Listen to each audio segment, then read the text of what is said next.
The best squad in the world versus a country of 550,000. Spain and Cape Verde's press room battle. For me, with all due respect to the rest, it is the best team in the world, the best players.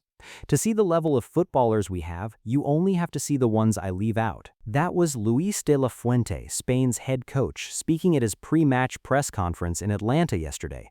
No qualifiers, no false modesty. The coach of the European champions, the #1 ranked team on the planet, looked into the cameras and said out loud what most coaches only think privately. We are the best, and it's not even close. Now, in most press conferences, that kind of statement would be the headline, the arrogance story, the bulletin board material for the opponent.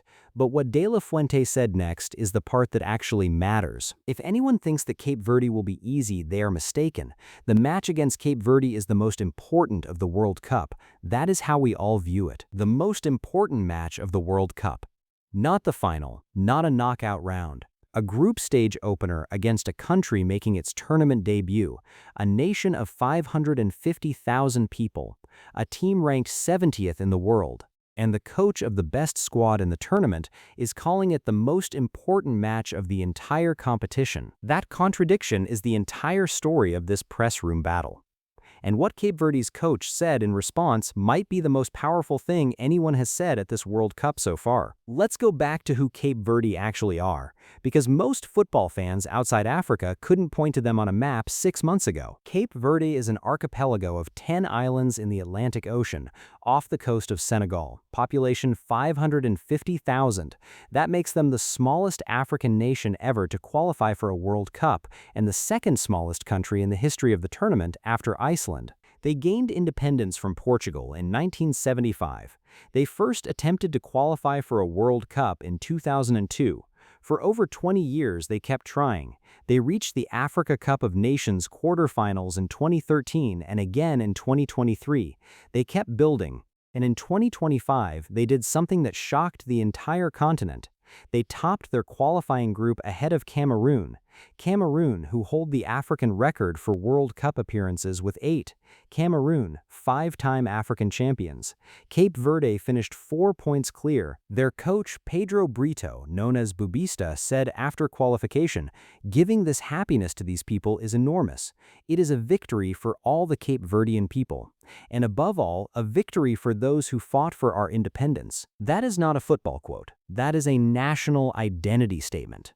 And it tells you everything about how this team sees its presence at this World Cup. Now, fast forward to yesterday's press conference in Atlanta and listen carefully to what Bubista said about facing Spain. This is a dream coming true. We are happy to be here. I believe it is an opportunity for teams from smaller countries to have a chance to participate and play and compete. Our flag will be flying. That is the most important thing. Among the flags of the best football nations in the world, there is no greater joy than that, because we are a small country. Our flag will be flying, not our formation, not our tactical plan, their flag. Among the flags of the strongest nations, most coaches talk about systems and strategies. Bubista talks about flags and identity and what it means to exist on the same stage as the giants.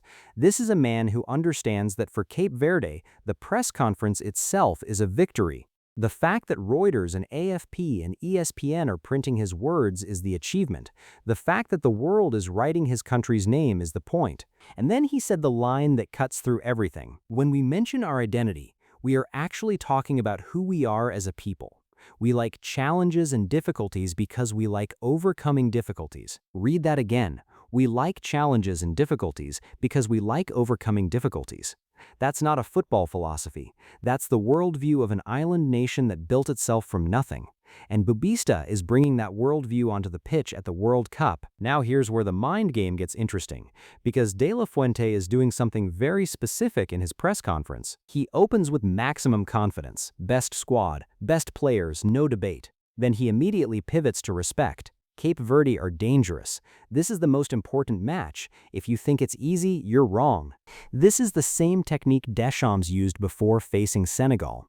Managing expectations in 2 directions simultaneously. Telling the world your team is the best to build confidence internally. then telling your own players the opponent is dangerous to prevent complacency. But De La Fuente adds a third layer. He was asked about Lamine Yamal, the 18-year-old Barcelona superstar who suffered a hamstring injury in April, the most anticipated player at this World Cup. The teenager who electrified Euro 2024 as a 16-year-old, De La Fuente's answer was surgical. The good news is that Lamine is in perfect condition. He is available, but not to start the game. He is in ideal condition to play some minutes. He's fit, he won't start, he might come on. 3 sentences, maximum ambiguity. Cape Verde now has to prepare for a match where the best young player in the world might appear at any moment. They can't plan for him in the starting 11. They can't ignore him either. Every minute of the second half, their defenders will be looking at the Spanish bench wondering if Yamal is about to stand up and change the game. That is a press room weapon. De La Fuente has turned an injury update into a psychological tool. The uncertainty itself becomes a tactical advantage, and when De La Fuente was asked directly about Yamal's importance, he said something telling. He is a better footballer than he was 2 years ago, but not as good as he will be in 2 years.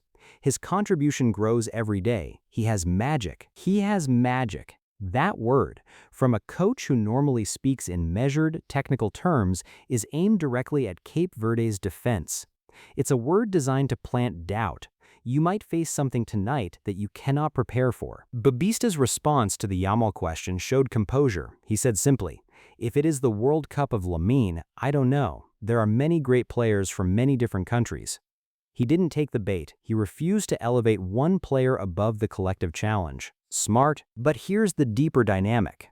And this is what the press room reveals, that the pitch cannot. De La Fuente is managing a team that expects to win the World Cup. His challenge is keeping 26 elite footballers focused on a match they could be forgiven for overlooking. He remembers 2002, when France's golden generation lost to Senegal. He remembers 2010 when Spain drew their opener against Switzerland. He remembers 2014 when Spain were eliminated in the group stage as defending champions. History is full of favorites who stumbled at the start. That is why he called this the most important match, not because Cape Verde are dangerous in the traditional sense, but because the psychology of a group opener against a perceived weaker team is the most dangerous moment in any favorites tournament. Bubista is managing a team that has already achieved its objective by being here. His challenge is the opposite of De La Fuente's. He needs to convince his players that being here is not enough, that competing, not just participating, is the mission, that the dream doesn't end at the press conference. We want to compete and bring our identity.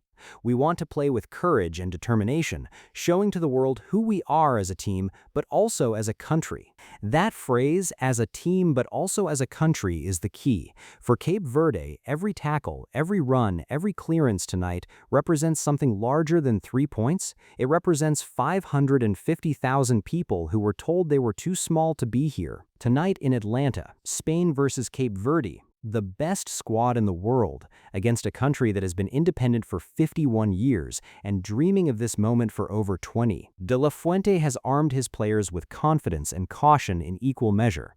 Bubista has armed his players with identity and purpose. The press room has spoken. The pitch speaks next. If this is your first time here, this is what we do. Every match, we decode the press room. The words coaches choose, the words they avoid, and the war that happens before the ball is kicked.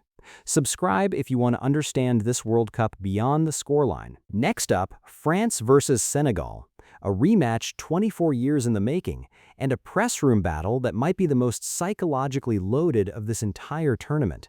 That video is already live. Go watch it now.